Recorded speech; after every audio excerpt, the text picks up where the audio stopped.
വയനാട്ടിലെ 25 കുടുംബങ്ങൾ കൂടി ഇനി സ്നേഹത്തണലിലുറങ്ങും. എന്റെ വീട് പദ്ധതിയിൽ ഉൾപ്പെട്ട 25 വീടുകളുടെ താക്കോൽ കുടുംബങ്ങൾക്ക് കൈമാറി. വീടില്ലാത്തവരുടെ വേദനയ്ക്ക് പരിഹാരം കാണാൻ മാതൃഭൂമിയും കെ ചിറ്റിലപ്പള്ളി ഫൗണ്ടേഷനും സഹകരിച്ച് നടപ്പാക്കുന്ന പദ്ധതിയാണ് എന്റെ വീട്.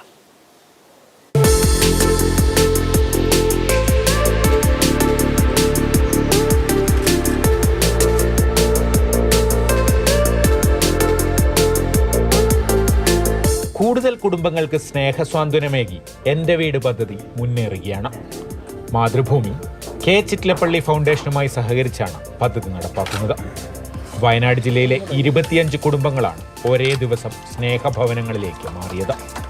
ഇതോടെ വയനാട്ടിൽ പദ്ധതിയുടെ ഭാഗമായി 61 വീടുകൾ കൈമാറിക്കഴിഞ്ഞു. 30-ലധികം വീടുകളുടെ നിർമ്മാണം പുരോഗമിക്കുകയാണ്. Kalpetta Sacred heart church jubilee ഹാളിൽ നടന്ന ചടങ്ങിലാണ് 25 കുടുംബങ്ങൾക്ക് താക്കോൽ കൈമാറിയത്.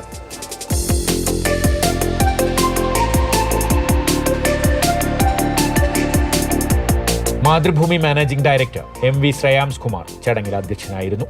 ആദ്യഘട്ടത്തിൽ 1000 വീടുകളാണ് നിർമ്മിച്ചിട്ടുള്ളത് തീരുമാനിച്ചത്. രണ്ടാമത്തെ ഫേസായിട്ട് 1000 വീടുകൾ, അതിൽ 420 വീടുകളുടെ പ്രവൃത്തി അവസാന ഘട്ടത്തിലാണ്.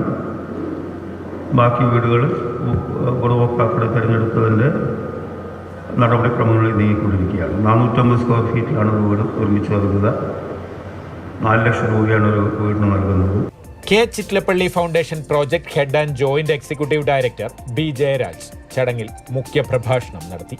ഇന്നിവിടെ 25 കുടുംബങ്ങളെ അവരുടെ ഇത്രയും കാലമുണ്ടായിരുന്ന ബുദ്ധിമുട്ടുകളും കഷ്ടപ്പാടുകളും നിരാശയും എല്ലാം ഏറ്റെടുത്തുകൊണ്ട് അവർക്ക് ഒരു നാളേക്കുള്ള വലിയൊരു സ്വപ്നം സാക്ഷാത്കരിച്ചു കൊടുത്തിരിക്കുകയാണ്. ജില്ലാ പഞ്ചായത്ത് പ്രസിഡന്റ് സംഷാദ് മരക്കാർ, കൽപ്പറ്റ നഗരസഭാ ചെയർമാൻ TJ ഐസക്, CPIM ജില്ലാ സെക്രട്ടറി K റഫീഖ്, തദ്ദേശ സ്ഥാപന പ്രതിനിധികൾ തുടങ്ങിയവർ ചടങ്ങിൽ പങ്കെടുത്തു.